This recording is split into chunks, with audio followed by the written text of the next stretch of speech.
Ano yung sinabi mo sa mga bata after nung loss niyo Adamson and how they responded with this victory? Ano masabi? Okay, first of all, good afternoon sa inyo lahat. Okay. Yung talo namin against Adamson after that game, yun nga, sa amin kasi pass is pass. We look forward, no, against NU, naging aggressive yung mga bata, yung the will to win nandun, basta kami, a win is a win, no, 2 points, so 3 point, 1 point. This is a total team effort, lahat ng tulungan, si Portsky made that last 2 possession shots, breaks, breaks of the game din, no? Then Christian is steady. I hope we sustain this, no, na hanggang yun nga, next game namin is against Lasal. Medyo alam naman natin, super lakas yung team na yun. Thank you to Christian. You had 14 points, 5 rebounds, 3 assists, and +9. So, sabi ni Coach Pido, you're steady today. So, ano masasabi mo sa pinakita mo today? Especially, kailangan yung bumawi from that tough loss against Adamson. Well, pinakita ko lang yung kung paano ako maglaro, yung same lang. And siguro leadership kasi knowing the team kanina, we were really down nung nakalaman sila I think nakasampung lamang ata sila sa amin. So we're really thankful na nag-usap kami sa dugout na we really need to bounce back. Yun lang. I think this is a team effort. Yun lang. Thank you. To Portsky, you have 8 points, 5 assists, 3 rebounds, and 1 steal and +15 sa loob ng court. Yung go-ahead basket mo in the final 29 seconds. What can you say na clutch ka this time? Hindi, nagkataon lang din talaga siguro kasi the few possessions back, talagang shit-rate ako para sa teammates ko. And then, come that possession, yung last possession na yun, bigla silang switch. So, ginawa ko lang yung right thing and thank you Lord. Okay, thank you. The floor is open for questions. Hi Christian. So, nagsimula na sa UST season 84.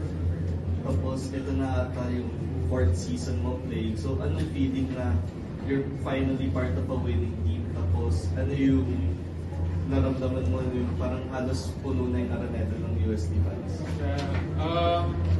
It's really overwhelming. Parang masaya lang kasi coming from previous year, puro kami talo. Parang nawawala yung winning culture namin. Thank God pumunta dito sila Coach Fido. Dagdag pa yung mga new recruits namin like Portsky, sila Kyle, Paranada. Laking boost yun sa team namin, And doon pala alam ko na we're gonna go somewhere this season. And yung nararamdaman ko dati siguro parang nawawala na akong ganun maglaro nun Kasi we're always losing, but now I think may chance kami na yun. Yun lang masabi ko. Tapos follow-up question, next game nyo is next Sunday against Lasal. Anong feeling mo? We're gonna prepare for sure. Mahaba yung week na yun, so we're gonna come up with schemes kung paano namin ma-stop yung mga play na Lasal, how to play them, yun lang. Coach, can you just speak on the character lang po na pinakita ng boys nyo down game, nung early 4th quarter before Portsky took over? Alam mo, believe din ako sa NU, kay Coach Jeff, yung team niya, kahit walang import, lumalaban, yung attitude na ayaw matalo, nandun. Kami naman, na-overcome namin yun,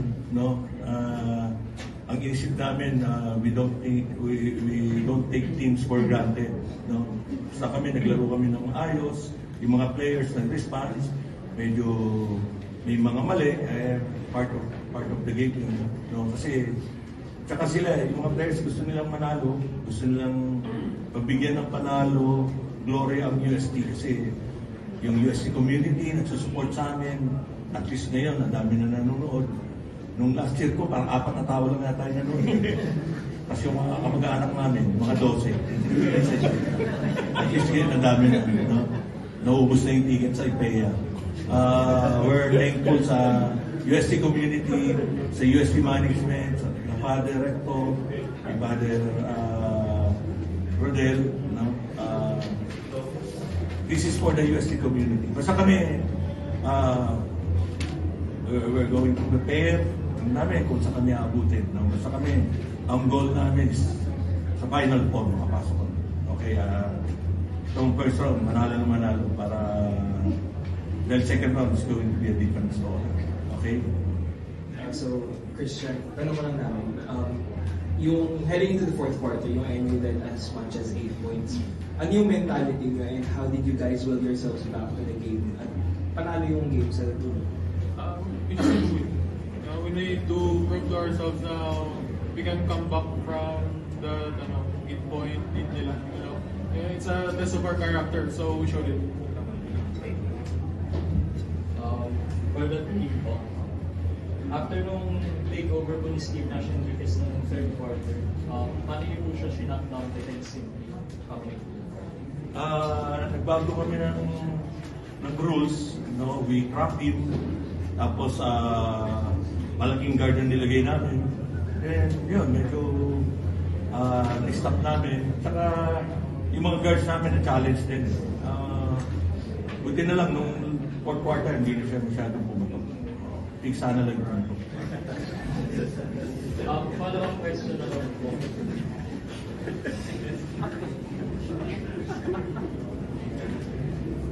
Follow-up question na lang po.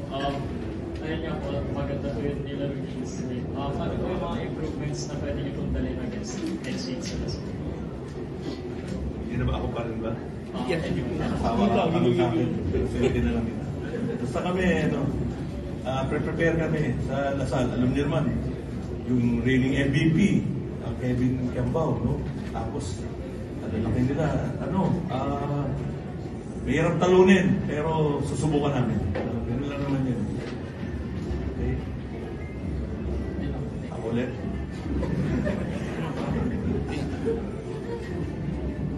Coach, at League do you think na, medyo matagal-tagal pa rin yung liga, pero do you think na ito na yung hinahanap mo sa Tigers na ito nga, lalo pag down the stretch, kumakapit, gano'n?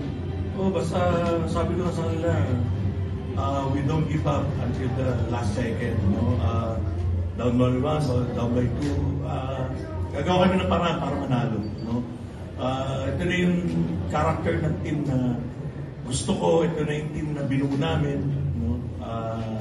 Which is through